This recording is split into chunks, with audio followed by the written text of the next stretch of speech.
Lundi 18 novembre, bonjour à toutes et à tous, bienvenue sur votre chaîne d'information en régionale. Voici le journal de la rédaction en images en 8 minutes. D'abord vos prévisions météo. La situation va de nouveau se dégrader aujourd'hui, le retour déjà d'une perturbation nuageuse et pluvieuse. Le temps sera couvert avec des pluies possibles tout au long de la journée par intermittence. Pour renforcer cette impression de froid notamment, le vent lui soufflera au nord et viendra s'écarteler dans la région. 9 à 10 degrés de prévu aujourd'hui pour les maximales. La météo complète après ce journal. À la une, dans l'actualité, dans la région, comme en France ce week-end, plusieurs rassemblements de gilets jaunes pour célébrer leur premier anniversaire. Ici à Lille, samedi après-midi, 500 personnes dans les rues du centre-ville, une mobilisation assez calme dans l'ensemble. Quelques pétards et heurts avec la police en fin de cortège. Un an après, les Gilets jaunes déplorent encore et toujours l'attitude du gouvernement et la situation des plus précaires en France. Ils espèrent surtout une importante mobilisation lors de la journée du 5 décembre contre la réforme des retraites. Les revendications au micro de Florine Curec.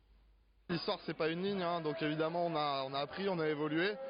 L'ensemble des revendications de départ sont toujours là, c'est-à-dire mieux vivre, avoir des plus gros salaires, avoir des taxes notamment sur les produits de première nécessité qui baissent, avec également une baisse de l'imposition et certainement aussi une meilleure redistribution des richesses au niveau national. On a aujourd'hui à peu près 2,3% de la population française qui gère 76% des richesses, donc évidemment qu'il y a des écarts et des inégalités, donc nous on se bagarre contre ça également.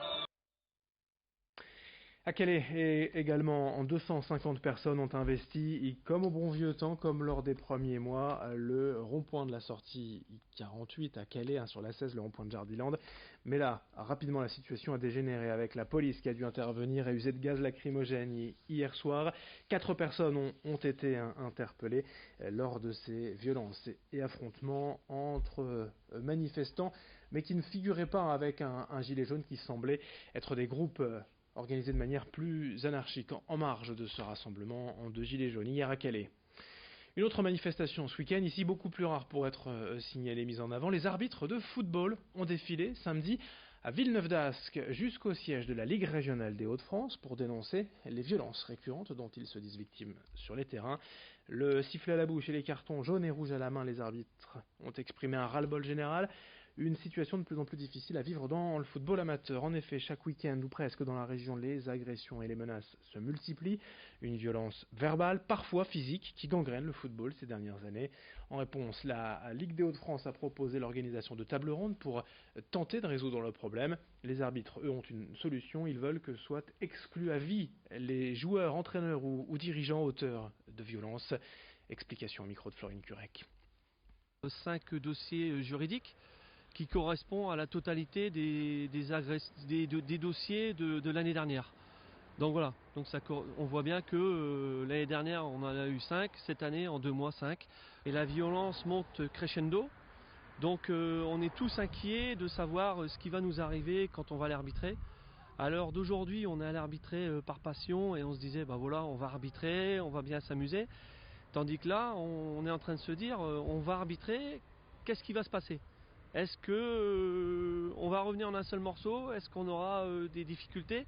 Voilà, à l'heure d'aujourd'hui, c'est l'inquiétude et de la banalisation, on va dire, de la violence. Dans cette édition également, avant même l'arrivée de l'hiver, quand les températures sont déjà fraîches, la maraude des pros des animaux intervient dans les centres-villes à la rencontre des sans-abri et de leurs chiens. Illustration ici à Lille sur la Grand Place. Vendredi soir, une dizaine de vétérinaires bénévoles se sont mobilisés pour aider ces couples de fortune à passer l'hiver sans problème, en vérifiant la santé de l'animal, ses vaccins, ses papiers, car un chien qui n'est pas en règle d'un point de vue sanitaire peut être retiré à son propriétaire par la police. La maraude sert donc à parer à toute éventualité, car pour les sans-abri, évidemment, le chien est souvent plus qu'un simple compagnon. Il donne de l'amour, il tient chaud, il réconforte, il protège également. Explication d'une vétérinaire à ce propos au micro de Xavier Silly. Le premier geste, c'est des câlins, c'est ça. Et puis on discute avec leur maître pour les rassurer, pas être trop invasif. C'est un exercice qui est un petit peu délicat quand même parce qu'on arrive en groupe, ils sont plutôt seuls et parfois ils sont un peu inquiets de nous voir arriver comme ça, donc c'est déjà discuter, s'approcher de l'animal, le rassurer et puis après voir avec eux ce dont ils ont besoin. Parfois ils n'ont pas besoin de grand chose, juste un petit peu d'attention, un antiparasitaire. Ils sont quand même en général en plutôt bonne forme parce que leur maître s'occupe très bien d'eux. On en profite aussi pour leur dire que si entre deux ils ont besoin d'un coup de main ou qu'ils ont un coup dur, ils passent au cabinet solidaire et que bien sûr on les recevra et ça permet dans ce cas-là de les recevoir au chaud avec tout ce qu'il nous faut, tout le matériel, de pouvoir mieux les examiner que là dans la rue. C'est un peu plus compliqué, c'est sûr. Et dans cette édition est également l'appel aux dons de la radio RCF, radio associative, qui diffuse en FM à Lille à Douai, mais aussi sur le DAB+, sur le littoral radio catholique française. Radio associative, je vous le disais, qui dépend donc de ses auditeurs. Cette semaine, la radio bouscule ses programmes pour organiser un radio-don dès aujourd'hui jusqu'à dimanche. Explication avec le directeur de RCF, passé il y a quelques jours par notre plateau. On est une radio associative, c'est notre statut. Donc en fait, on ne vit que grâce aux dons. Et aux dons de nos auditeurs principalement. Donc c'est une chance, parce que ça fait de nous la radio libre, quelque part. Mais c'est aussi un enjeu et un défi, parce que tous les ans, il faut qu'on boucle notre budget. On a un budget qui est conséquent, et il faut qu'on le boucle grâce aux dons des auditeurs. Donc on organise en fait tous les ans, à la même période. Et là, ça va être donc du 18 au 24 novembre, ce qu'on appelle un radio-don. Et donc on bouscule tous nos programmes pendant une semaine. On crée des émissions spéciales, on essaye d'avoir des invités qui sortent un peu de l'ordinaire. On fait beaucoup de directs. Enfin voilà, on fait en sorte que les programmes soient bousculés pour mobiliser nos auditeurs et pour leur rappeler que c'est grâce à eux qu'on peut exister. Pour terminer, juste une image du salon des vins, un salon des vignerons indépendants, jusqu'à ce soir à l'île Grand Palais, la 4e et dernière journée de ce rassemblement. 600 vignerons de tous les terroirs viticoles français pour présenter leur production.